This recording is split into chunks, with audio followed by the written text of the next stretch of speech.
Hello friends, कैसे हो आप लोग। मैं उम्मीद करता हूँ आप अच्छे होंगे, मस्त होंगे, स्वस्थ होंगे। हम लोग 10 प्रैक्टिस सेट कर चुके हैं। आज 11वें नंबर का प्रैक्टिस सेट है। ठीक है, चलिए कापी पेन ले लीजिए और पहले क्वेश्चन को देखो क्या है। पहला क्वेश्चन है रेशियो का, जिसमें दिया है कि 15:x समानुपात प्रोपोर्शन, फिर 5:y। तो एक्स वाई का रेशियो क्या है ये पूछा गया है। क्लियर। तो देखो कैसे निकालोगे आप लोग। ठीक है, तो 15, ठीक है, उसको अपॉन में x लिख लीजिए। इस तरीके से भी इसको लिखा जा सकता है। समानुपात है तो बराबर लिख लीजिए आप। फिर कितना है 5 अपॉन क्या है बाई।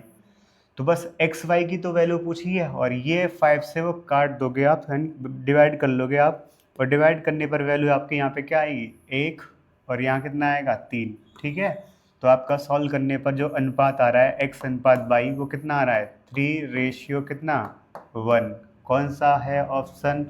ऑप्शन है सी। राइट आंसर हो जाएगा आपका सी ऑप्शन। ठीक है, नेक्स्ट क्वेश्चन पे चलिए। फिर ये रहा आपका दूसरा सवाल। क्या बोला है 160, 720 और 400 का मासापा क्या होगा, मतलब HCF पूछा है। ठीक है, HCF क्या है? तो HCF कैसे निकालते हैं? हाईएस्ट कॉमन फैक्टर, वो बड़े से बड़ा नंबर जो तीनों नंबरों को डिवाइड कर रहा हो। आप ऑप्शन से कर लीजिए। जीरो तो सब में है, तो सब में जीरो भी ऑप्शन में है। तो अब देखो, जैसे सबसे बड़ा नंबर ले लेते हैं 16। 16 को करेगा डिवाइड। ठीक है, अभी जीरो को हटा दीजिए। अब मान लीजिए जीरो है ही नहीं है, तो 16 से भाग जा रहा है यहाँ पे। लेकिन 16 से क्या 40 में भाग जाएगा? नहीं जाएगा।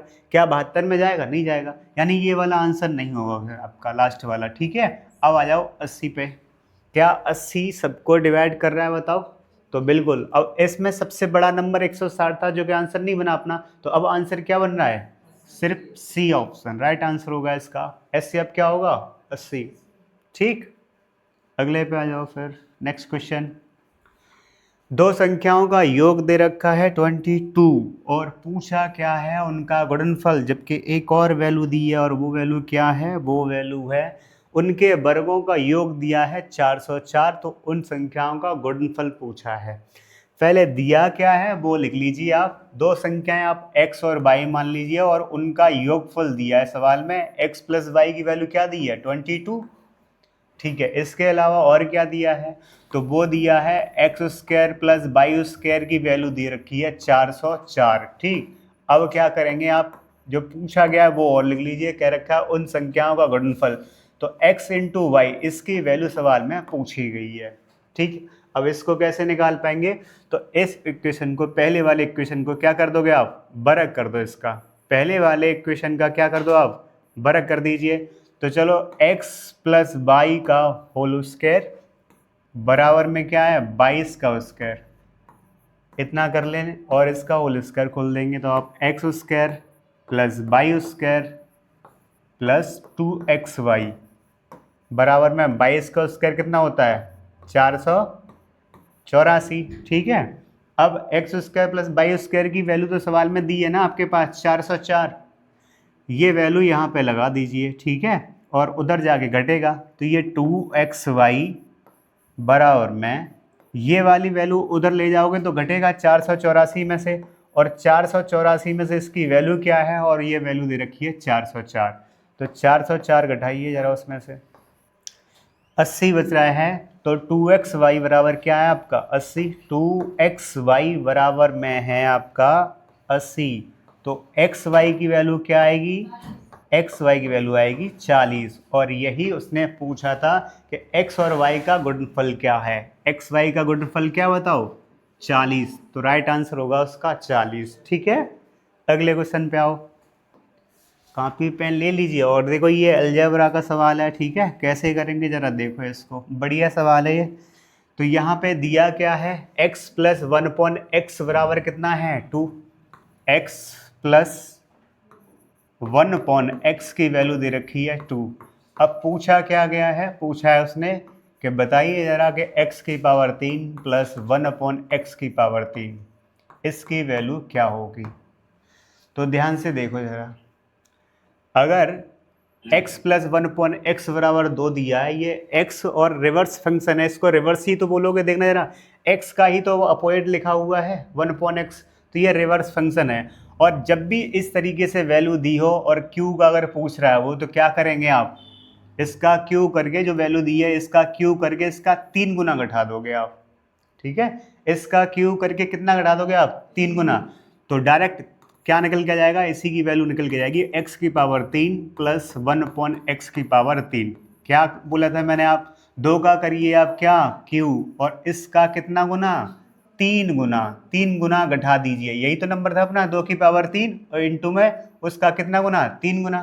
तो ये वैल्यू देखो कितनी बन रही है आपकी 8, और 8 में से 6 घटेगा क्या आएगा 2, तो राइट आंसर क्या हो जाएगा इसका 2, ठीक है। अच्छा दूसरा तरीका क्या है, अगर आप x की वैल्यू भी 1 मान लें और x की वैल्यू 1 मान लें बस, तो 1 और 1 2 हो रहा है, तो 1 का क्यू करेंगे तब भी 1 रहेगा ना, और फिर से नीचे यहाँ पे लगाओगे तब भी 1 रहेगा, तो 1/1 का मतलब 1 ही दूंगा, तो 1 और 1 कितना हो जाएगा 2, तब भी 2 आएगा, ठीक। ये बेलन का व्यास दिया है 7 सेंटीमीटर है, और यहाँ पे ऊंचाई भी दे रखी है उसकी 16 सेंटीमीटर। पाई की वैल्यू देखो लगाने के लिए बोला है सवाल में कि 22/7 का यूज़ करना है, ठीक। क्या पूछ रहा है, उस बेलन का पार्श्वीय फलक का क्षेत्रफल पूछा है, ठीक है, यानी कि उसका वक्र पृष्ठ। बेलन का वक्र पृष्ठ क्या होता है बताइए जरा, जो डाटा दिया है वो लिख लीजिए क्या क्या दिया है। तो बेलन का व्यास जिसकी हम त्रिज्या भी निकाल सकते हैं, ठीक है, तो बेलन की त्रिज्या क्या होगी, इसका आधा होगा, व्यास का आधा होता है, तो व्यास कितना दिया है 7, ठीक है, तो त्रिज्या कितनी होगी उसकी आधी, ठीक है 7/2। और ऊंचाई कितनी दी है, ऊंचाई दे रखी है बेलन की कितनी 16 सेंटीमीटर, पाई की वैल्यू दिया ही है सवाल में। वक्र पृष्ठ का क्षेत्रफल क्या होता है, वक्र पृष्ठ का क्षेत्रफल, वो भी बेलन, क्योंकि हम सवाल तो बेलन का ही कर रहे हैं ना, तो वो होता है 2πRh। क्या होता है 2πRh। हमारे पास सारी वैल्यू है, लगा देंगे, इसको सॉल्व कर लेंगे बस। पाई की वैल्यू क्या है 22/7 लगाने के लिए बोला है सवाल में। आर की वैल्यू कितनी लगानी है 7/2 लगाना है। हाइट कितना है आपका 16 लिख लेंगे, और इसको फिर सॉल्व कर लिया जाएगा। तो 7 से 7 क्या है आपका कट जाएगा, ठीक है, 2 से और आप काट दीजिए 2, तो क्या बच रहा है 22 गुणा 16, 16 गुणा 2 करोगे तो 32, 3 कैरी है, 32 में फिर से 3 जोड़ दोगे कितना हो जाएगा 35, ठीक है, तो 252 सेंटीमीटर स्क्वायर, क्योंकि ये क्षेत्रफल है तो वो सेंटीमीटर स्क्वायर आएगा। इकाई अंक भी निकाल सकते हैं, तो क्या आ रहा था आपका इकाई अंक 2 ही तो आ रहा था, और किस में है इकाई अंक 2, तो ए ऑप्शन में। राइट आंसर क्या होगा आपका ए ऑप्शन, ठीक है। अगले पे आ जाओ। अगला क्वेश्चन है आपका, और ये तो बहुत ही ज़्यादा फेवरेट क्वेश्चन है, एसएससी ने कई बार पूछा है, ठीक है, और भी कई एग्जाम में ये आ चुका है। पहले ज़्यादातर ये ऑनलाइन एग्जाम स्टार्ट हुए थे तो पहले डेमो में खूब आया, ये बहुत इंपॉर्टेंट सवाल है। तो देखो जरा क्या बोला है, एक मोटर कार एक निश्चित दूरी की यात्रा 60 किलोमीटर प्रति घंटे की गति से तय करता है, ठीक, या करती है, फिर वो वापसी उतनी ही दूरी होगी ना, ठीक है, उतनी ही दूरी है जो कि 40 की स्पीड से वापस आता है। अब कह रखा है उस निश्चित दूरी तक जाने और वापस आने में कुल यात्रा की औसत गति क्या है, एवरेज स्पीड पूछा है, ठीक। एवरेज स्पीड कैसे निकालते हैं पता है, कुल दूरी बट्टे में क्या है कुल समय, वही चाल बराबर दूरी बट्टे समय लगाना है, लेकिन यहाँ पे बस कितना है औसत चाल बराबर क्या लिखेंगे, तो कुल दूरी बट्टे में कुल समय। अब यहाँ इस सवाल में क्या दूरी दी है नहीं दी, तो आप एक कांस्टेंट राशि कुछ भी मान लीजिए आप, या फिर इसका एक फॉर्मूला भी होता है क्या, देखो जरा मैं बताता हूँ फॉर्मूला क्या, औसत चाल बराबर जब कोई दूरी डिस्टेंस जो होगी वो बराबर बराबर तय की जाए, जितनी दूरी गया और उतना ही लौटा, इस तरीके से दिया हो, ठीक है, तो आप सीधे लगा दोगे 2xy अपॉन क्या x + y। ये xy क्या है जाने की और लौटने की स्पीड है, ठीक है, तो बस यहाँ से सॉल्व कर सकते हो आप। बताओ जरा x की वैल्यू क्या है आपकी, x की वैल्यू है 60, तो 60 लिख लोगे, y की वैल्यू कितनी है 40, तो 40 लिखोगे, नीचे दोनों को जोड़ोगे तो कितना बनेगा आपका 100, और फिर इस 0 से 0 काट देने के बाद सॉल्व कर लोगे। 24 का डबल बताओ कितना हो जाएगा 48 किलोमीटर पर आवर। तो ये इसका राइट आंसर हो जाएगा डी ऑप्शन, ठीक है, अगले क्वेश्चन पे आ जाओ। 8%, ये तो यूं ही लिख गया है, ठीक है। 8% की वार्षिक साधारण ब्याज पर 5 वर्ष में 1980 का ब्याज क्या होगा। सिर्फ सिंपल इंटरेस्ट पूछा गया है कि बताइए सिंपल इंटरेस्ट क्या होगा। ठीक, तो किस तरीके से सॉल्व करेंगे सिंपल इंटरेस्ट को, देखो जरा। ये यूं ही लिखा है, मैंने बताया ना, सिर्फ 8% रेट ऑफ इंटरेस्ट है। अच्छा ये बताओ, जो रेट ऑफ इंटरेस्ट होता है वो वार्षिक का मतलब 1 वर्ष का ब्याज होता है, और अगर 1 वर्ष का ब्याज 8 है तो बताओ 5 वर्ष का कितना होगा, 40% ही तो होगा। तो सिंपल है, आपको क्या करना है, जो प्रिंसिपल दिया है उसका सिर्फ 40% निकालना है, सादा ब्याज निकल के आ जाएगा आपका। ठीक है, तो सिंपल इंटरेस्ट बराबर कैसे निकाल पा रहे हो आप, जो आपका प्रिंसिपल है उसी पे तो कैलकुलेशन करते हैं, कैलकुलेट किया जाता है, तो 1980 है आपकी प्रिंसिपल। ठीक है, और 8% यानी कि 1 साल का ब्याज 8% है, तो 5 साल का कितना होगा, 40%। इस वैल्यू का हम 40% निकाल देंगे बस, और 40% निकालते ही इसका आंसर बनेगा कैसे, कि इकाई अंक मुझे बताओ जरा कितना हो रहा है, 4 गुणा 8 कितना होता है, हाँ इकाई अंक कितना आ रहा है, 2 आ रहा है, तो किस ऑप्शन में है, डी ऑप्शन में। फिलहाल सॉल्व भी कर लोगे आप, तो सॉल्व करने पर भी मैच करेगा। देखो 4 से गुणा करेंगे तो 32, 3 कह रही है 36 और 3 39, अब कितना कह रही, 3 4 और 3 7, तो 792। क्लियर, इकाई के अंक से ही जल्दी होता है तो उससे कीजिए ना। अब देखो ये तुम्हारे लिए बेसिक क्वेश्चन एक डाला है इसमें, ठीक है। तो 2/5 भिन्न है, ये 2/5 भिन्न को प्रतिशत में व्यक्त करना है, परसेंटेज में बदलना है। क्या आपको आता है परसेंट में बदलना, तो 2/5 को किस में बदलना है, परसेंट में, तो 100% से गुणा करके सॉल्व कर लिया जाएगा।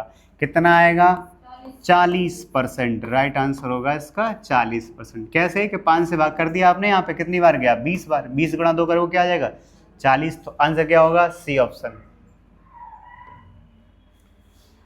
क्या आपने कभी अपने इंटर या हाई स्कूल, ये इंटर के ही हाई स्कूल के मार्क्स हैं जैसे मान लीजिए, तो क्या आपने अभी अपना कभी परसेंटेज निकाला है कि कितना बना।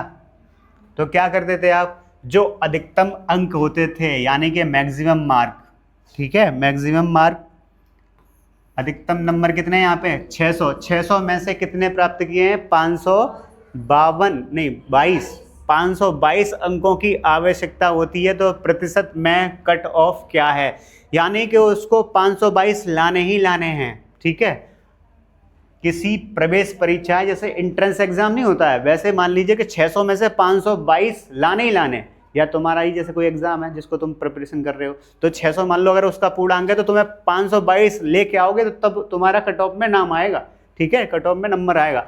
तो वो 600 में से कितने लेके आने हैं, 552 लेके आने हैं, और पूछ रहा है परसेंटेज में, तो 100% से गुणा करके सॉल्व कर लोगे इसको।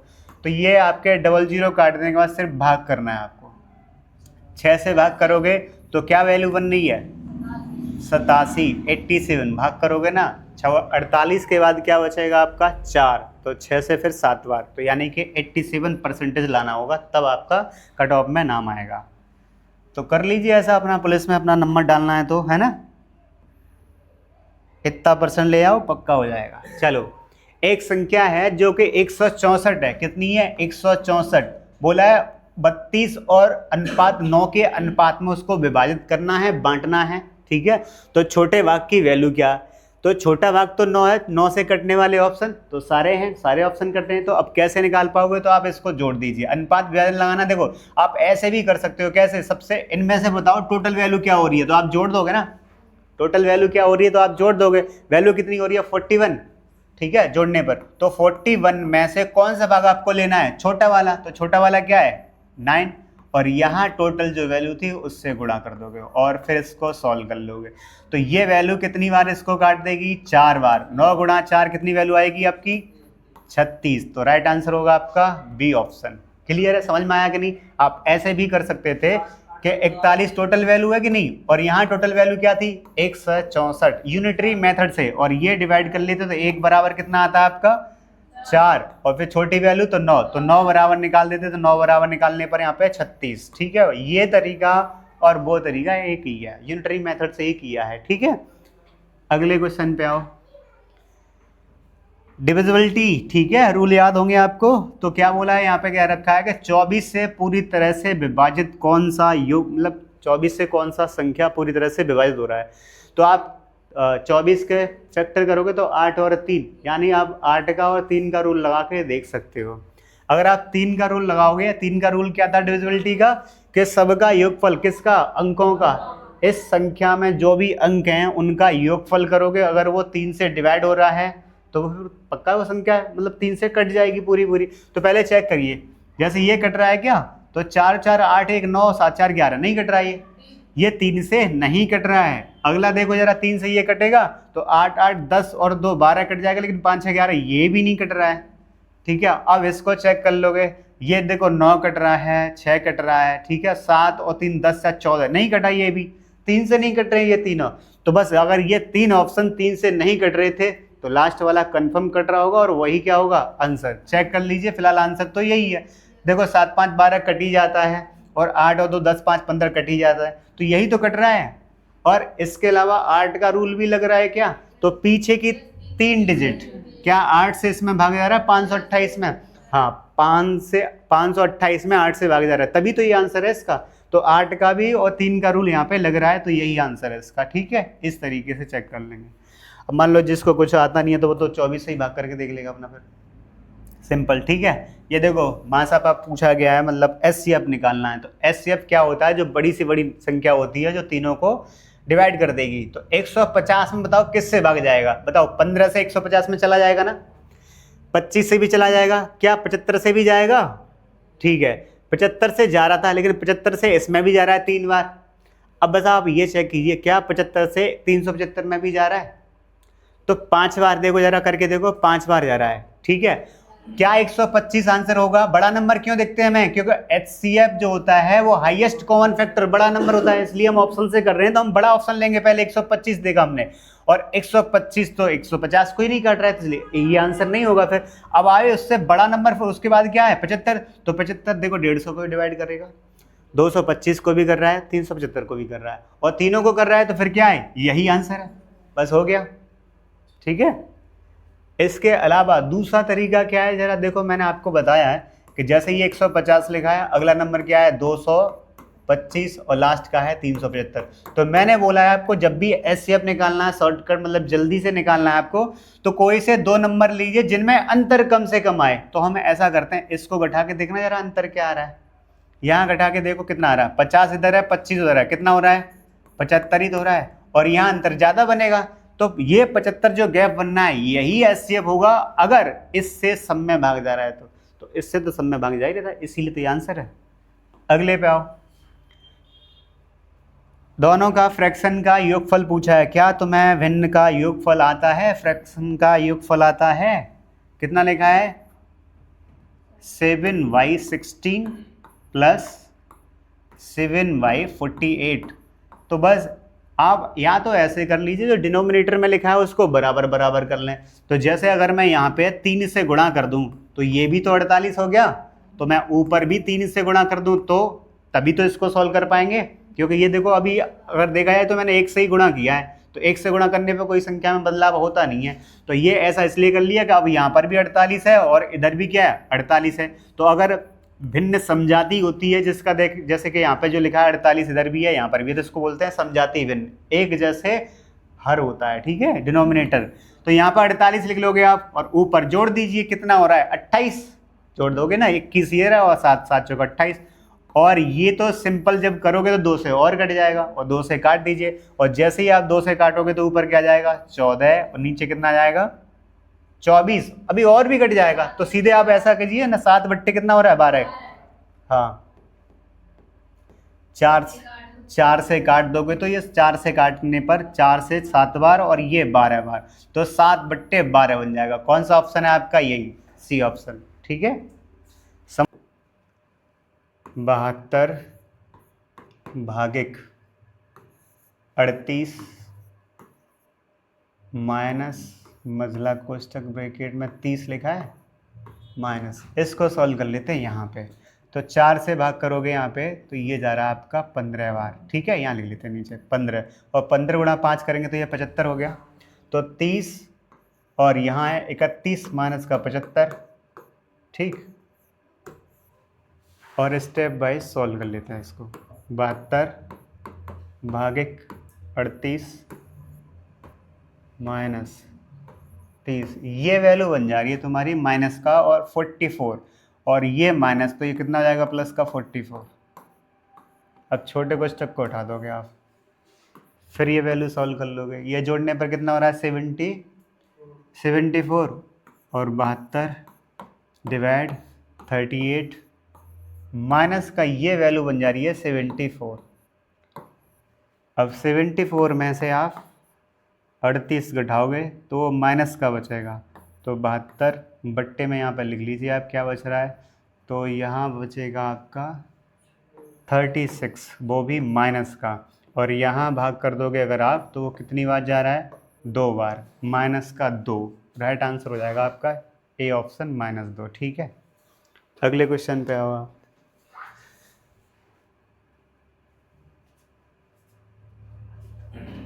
ठीक है, ये सवाल है, ये पूरा प्रैक्टिस सेट 2018 वाला उठा के देख लेना, प्रीवियस ईयर पेपर है ये पुलिस का, ठीक है। तो यहाँ पे इसको बस जोड़ देना है आपको। तो पॉइंट के बाद देखो जरा, यहाँ पे लास्ट में पॉइंट के बाद कितने अंक हैं, 4। यहाँ पॉइंट के बाद कितने हैं, 3। यहाँ पर कितने हैं पॉइंट के बाद, यहाँ पर भी 2 हैं, यहाँ पे 1 है, यहाँ 1 भी नहीं है। तो लास्ट में पॉइंट के बाद 3 आ रहा है, तो वो 3 ही रहेगा, तो 3 तो सभी में है। फिर यहाँ कितना है आपका 1, तीसरा अंक पॉइंट के बाद, और यहाँ कितना है 3, तो 3 और 1 कितना होगा 4। तो लास्ट में कितना आएगा 43, जो कि यहाँ लिखा है 4 और 3, और यहाँ लिखा है, इसका मतलब सी ऑप्शन और बी ऑप्शन नहीं होंगे आपके। अब हमें दूसरा चेक करना है। पॉइंट के बाद ये 1 है, पॉइंट के बाद यहाँ पर भी 1 है, ठीक है, और पॉइंट के बाद यहाँ कितना है आपका 3, और यहाँ कितना है आपका, यहाँ 0 है। तो आप 3 और 1 4 और 5, ठीक है, यानी 5 5 4 3 आ रहा है लास्ट में, जो किस ऑप्शन में आपके, डी ऑप्शन में। तो जोड़ के इतना ही बनेगा आपका डी ऑप्शन, ठीक है। बस जोड़ ही ना है यहाँ पे, और तो कुछ है नहीं है, ऐड करना है बस। चेक कर लिया आपने, ये आ रहा है आपका। चलो दूसरा तरीका देखो, आप ऐसे लिख लो, 113 लिख लो, पॉइंट के बाद 00 लिख लो, 3 0 4 0 जितने हैं उतना लिख लो, कोई दिक्कत नहीं है। अब यहाँ कितना है आपका 11.3, ठीक है, और फिर कितना है आपका 1.13। लास्ट वाला और लिखो, अभी एक और है आपका 1.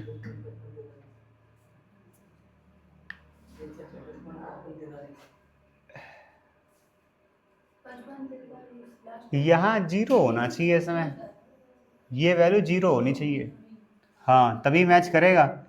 टाइपिंग मिस्टेक है तभी तो गड़बड़ हो रहा था, अब सही है। तो यहाँ 0 लिखोगे आप, फिर 0.113, और लास्ट वाले में है 0.0113, और इसको इस तरीके से ऐड कर लिए तो आपका गलत नहीं होगा एग्जाम हॉल में, बाई चांस अगर गलत हो रहा हो तो लास्ट में देखो कितना आ रहा है आपका 3, और यहाँ पे क्या हुआ 4, और यहाँ 3 और 2 5, 543, जिसमें आ रहा है उस पर टिक लगा दो। पूरा सॉल्व मत करना इस सवाल को, जब भी ऑप्शन देख लेना अगर अलग अलग हो तो आप पीछे से सॉल्व करना स्टार्ट कर देना, ज़्यादा सही रहेगा।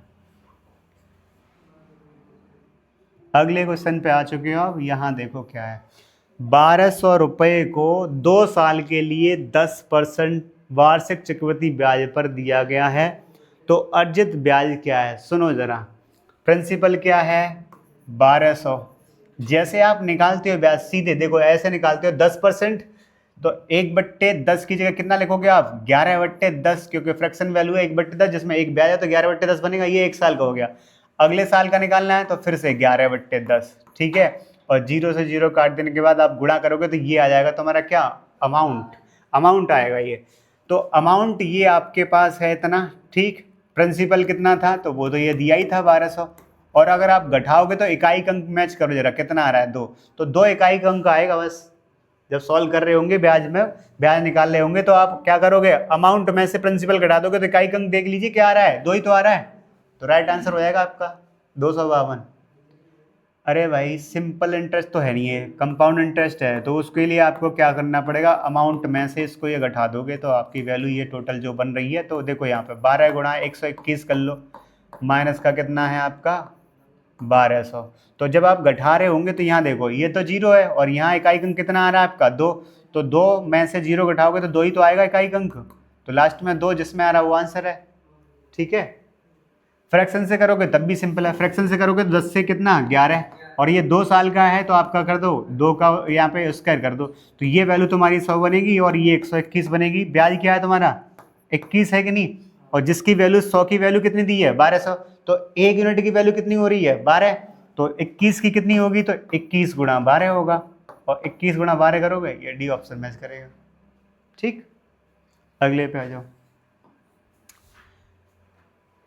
डिस्काउंट का क्वेश्चन है, क्या है बोला है एक खिलौने का अंकित मूल्य, अंकित मूल्य पे हमेशा डिस्काउंट दिया जाता है, तो अंकित मूल्य कितना है, एमपी या एमआरपी रेट क्या है आपका यहाँ पे 2100 रुपये, तो 2100 रुपये पे कितना डिस्काउंट है, पहला डिस्काउंट है 20% और फिर 15% है, तो इसका फ्रैक्शन वैल्यू लिख लो आप, जैसे 80% या 20% का 1/5 होता है, छूट दे रहा है तो 4/5, या 80% का फ्रैक्शन वैल्यू क्या होगा 4/5 होगा।